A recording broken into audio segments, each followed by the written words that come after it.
শিয়ালের কাছে মুরগি বাগা দিয়া আবার ভালো চিন্তা। আমি আপনাদের কাছে বলতে চাই, 54 বছরে এই দেশটা বিভিন্ন মানুষ বিভিন্নভাবে শাসন করছে। শুধু কেবল কোরআন হাদিসে মসজিদে ইমামতির কথাই আছে এমনটা কিন্তু না। আপনারা জানেন আমাদের নবীজির জীবন শুরু হয়েছে ব্যবসা দিয়া। আজকে মানুষ উলামায়ে কেরামরা যদি ব্যবসা করে এটাকে মানুষ খারাপ মনে করে। আপনারা জানেন আমাদের নবীজির দ্বিতীয় জীবন শুরু হলো নবুয়তের পরে ইসলামের দাওয়াত এবং রাষ্ট্র পরিচালনার মাধ্যমে। সাহাবায়ে কেরামদের মধ্যে যেই 4 জন সাহাবী সবচেয়ে দামি খলিফাতুল মুসলিমিন ছিলেন, 4 জন দামি হয়েছেন এবং 4 জন রাষ্ট্রপ্রধান ছিলেন। এর মধ্যে অন্যতম হযরত ওমর রাদিয়াল্লাহু তাআলা আনহু, যিনি অর্ধ পৃথিবী শাসন করছেন।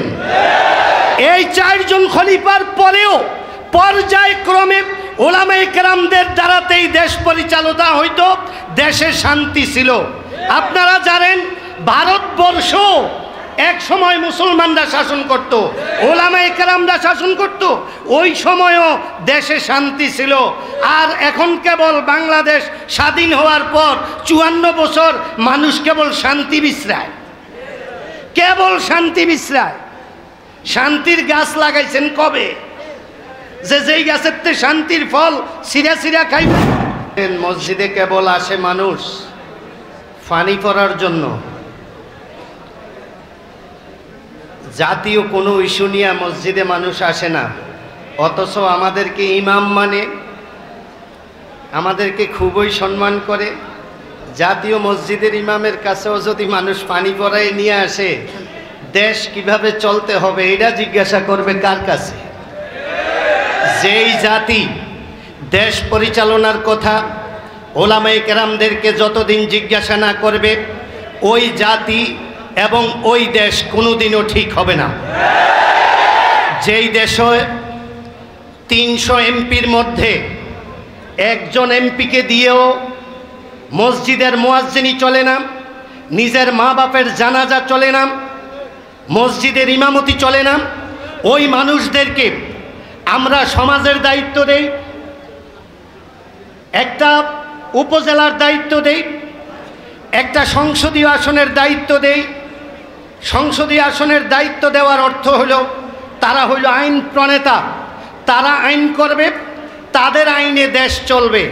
আমরা মাঝে মধ্যে খুব মিছিল করি, যাহারে কি হইল, দেশটাতে একটা অনইসলামী আইন হয়ে গেল। অনইসলামী আইন হইব না কি হইব? ইসলামী আইন করার জন্য সংসদে আপনারা কারে পাঠাইছেন যে ইসলামী আইন করব? শিয়ালের কাছে মুরগি বাগা দিয়া আবার ভালো চিন্তা। আমি আপনাদের কাছে বলতে চাই, 54 বছরে এই দেশটা বিভিন্ন মানুষ বিভিন্নভাবে শাসন করছে। শুধু কেবল কোরআন হাদিসে মসজিদে ইমামতির কথাই আছে এমনটা কিন্তু না। আপনারা জানেন আমাদের নবীজির জীবন শুরু হয়েছে ব্যবসা দিয়া। আজকে মানুষ উলামায়ে কেরামরা যদি ব্যবসা করে এটাকে মানুষ খারাপ মনে করে। আপনারা জানেন আমাদের নবীজির দ্বিতীয় জীবন শুরু হলো নবুয়তের পরে ইসলামের দাওয়াত এবং রাষ্ট্র পরিচালনার মাধ্যমে। সাহাবায়ে কেরামদের মধ্যে যেই 4 জন সাহাবী সবচেয়ে দামি খলিফাতুল মুসলিমিন ছিলেন, 4 জন দামি হয়েছেন এবং 4 জন রাষ্ট্রপ্রধান ছিলেন। এর মধ্যে অন্যতম হযরত ওমর রাদিয়াল্লাহু তাআলা আনহু, যিনি অর্ধ পৃথিবী শাসন করছেন। এই 4 জন খলিফার পরেও পর্যায়ক্রমে উলামায়ে কেরামদের দ্বারাতেই দেশ পরিচালনা হইতো, দেশে শান্তি ছিল।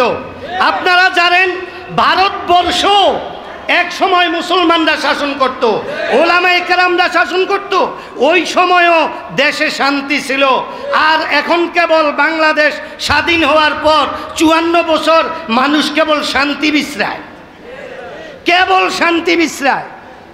শান্তির গাছ লাগাইছেন কবে?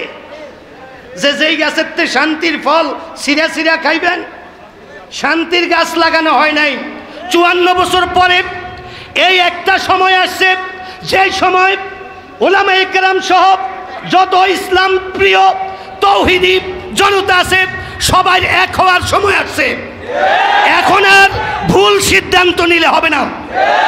আজকে আপনাদের সামনে আমি হয়তো দিনের কথা বলতেছি, আবার যদি ভুল করেন এই মাধবদীতে আমি ইসলামের কথা বলার জন্য স্টেজে জায়গা নাও পাইতে পারি।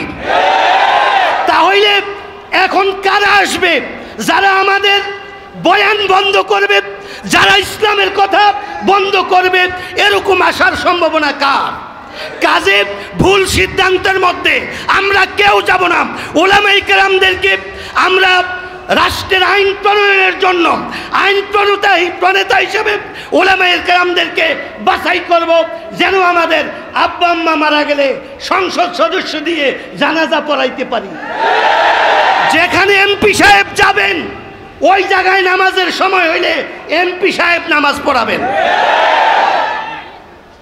আর এমন এমপি আমরা আর বানাবো না যে এমপিরা অনেক সময় অজু ছাড়াও ঠেক্কা মসজিদে ঢুকিয়া যায়, কয় কি করব। ঠিক আছে, এবার হইল আমার শেষ কথা। ইসলাম কাকে নিয়ে ভাবে আর কাকে নিয়ে ভাবে না? অনেক হিন্দু ভাইয়েরা আমার আওয়াজ শুনতেছেন, আমি আপনাদেরকে বলবো, অনেকে মনে করে হুজুররা আসলে আমগো আর উপায় নাই। আরে ভাই, হিন্দু সমাজ অমুসলিমরা শুনো, ইসলাম শান্তির ধর্ম। আমরা সুযোগ পাই না বিধায় ইসলাম শান্তির ধর্ম তোমাদেরকে বুঝাইতে পারি না। একবার সুযোগ দিয়া দেখো, তোমাদের মন্দির কারো পাহারা দিতে হবে না, কারো বাপের সাহস হবে না তোমাদের মন্দিরে হামলা করা। শুনো ইসলাম কাকে বলে, শুনো, এটাই আমার শেষ কথা। আমাদের নবীজির কাছে এক মুসলমান আর এক কাফেরের মধ্যে একটা বিভেদ হয়ে গেল। মুসলমান ছিল মুনাফিক রূপী মুসলমান। এই মুসলমানে যখন বিভেদ নিয়ে, মুসলমানটা অন্যায়ের পক্ষে ছিল, সে সৎ ছিল না। সে বলল যে এটার বিচার আমি মুহাম্মদ সাল্লাল্লাহু আলাইহি ইসলামের কাছে দিতে চাই। কাফের বলল ঠিক আছে, আমি রাজি আছি। কারণ ওই কাফেরের ধারণা ছিল মুহাম্মদ হইছে এমন এক ধর্মের লিডার যেই ধর্মের মধ্যে কোনো অন্যায় বিচার হয় না। কাফের আর মুসলিম চলে আসলো নবীজির কাছে। নবীজি কাফেরকে বললেন, তুমি বলো কি ঘটনা। কাফের বলল, তার ঘটনা শুনাইল। নবীজি মুসলমানকে বললেন, সে যে বর্ণনা দিছে তার বর্ণনা কি সত্য? তখন সে বইলে উঠল যে সত্য। সত্যই যেহেতু বলছে, মুসলমানের নবীজির কাছে আসার কারণ কি? নবীজির কাছে আসার কারণ ছিল, আমি যেহেতু মুসলমান, মুহাম্মদ সাল্লাল্লাহু আলাইহি ওয়াসাল্লাম মুসলমান, উনি আমার পক্ষে রায় দিয়ে দিন। নবীজির সামনে যখন ওই মুসলমান বলল কাফেরের কথা সত্য, নবীজি তাৎক্ষণিক কাফেরের পক্ষে রায় দিয়ে দিচ্ছে। এখান থেকে বাইরে এই রাস্তার যাইয়া মুসলমানের মধ্যে আবার শয়তানি ঢুকলো, কারে বিচার তো একটা হয়েছে, আরেকটা বিচার রয়ে গেছে, চলো আমরা একটু ওমরের কাছে একটা কথা জিজ্ঞাসা যাই। ওই কাফেরের মনের মধ্যে একটা বিশ্বাস ছিল, যেই নবীর আদর্শে হযরত ওমর চলে, ওই নবীর আদর্শের উপরে যেহেতু থাকে, মুহাম্মদ যেই রায় দিছে সততার উপরে, ওমরও সেই রায় দিব। আর মুসলমানের চিন্তা ছিল, আমি যেহেতু মুসলমান, নবীজি হয়তো দেয় নাই, ওমরে আমার পক্ষে রায় দিয়ে দেব। ওখানে যাওয়ার পর নবী ওই ওমরও আবার কাফেরদের জিজ্ঞাসা করলো, বলো তো ঘটনাটা কি, কি জন্য আসছো? কাফের বলল, দেখেন এই ব্যাপার, আমরা মুহাম্মদ সাল্লাল্লাহু আলাইহি ওয়াসাল্লামের কাছে গেছিলাম, উনি আমার পক্ষে রায় দিছে, কিন্তু সে রাস্তায় আমার বলতেছে আপনার কাছে নাকি আবার বলতে হইব, আপনি কি বলেন এটা দেখতে হইব। মুসলমানদের জিজ্ঞাসা, এটা কি সত্য? কয় যে জি। কয় তাহলে তোমরা দুজন বসো। দুজন বসছে। হযরত ওমর রাদিয়াল্লাহু তাআলা বাসার ভিতরে গেছে, যাইয়া তলোয়ার আনলো, আইনা একবারে এক কবে মুসলমানের গর্দান আলাদা করে ফেলাইছে। তখন বললো এটা কি? কয় মুহাম্মদ সাল্লাল্লাহু আলাইহি ওয়াসাল্লামের বিচারের পরে ওমরের বিচার, এটা ছাড়া আর কোনোটা বাকি থাকে না। আমার ভাইয়েরা, অমুসলিমদেরকে আমি বলতে চাই, আপনারা যদি এরকম ন্যায় বিচার পাইতে চান, এখনো সময় আছে। সৎ মানুষকে, ইসলামী লিডারকে আইন প্রণেতা হিসাবে বানান, মন্দির পাহারা দিতে হবে না, কোথাও আপনাদের উপরে কেউ জুলুম করার দুঃসাহস পাবে না। এই কথা বলেই আমি আমার বক্তব্য শেষ করলাম। আমার বক্তব্য তো আপনারা শুনিনি। প্রতিদিন আনন্দের বাইতুল আকসা জামে মসজিদে প্রতি শুক্রবারে জুমা পড়াইতে আসি, ওখানে আসবেন, ইনশাল্লাহ শুনবেন। আসসালামু আলাইকুম রহমতুল্লাহ।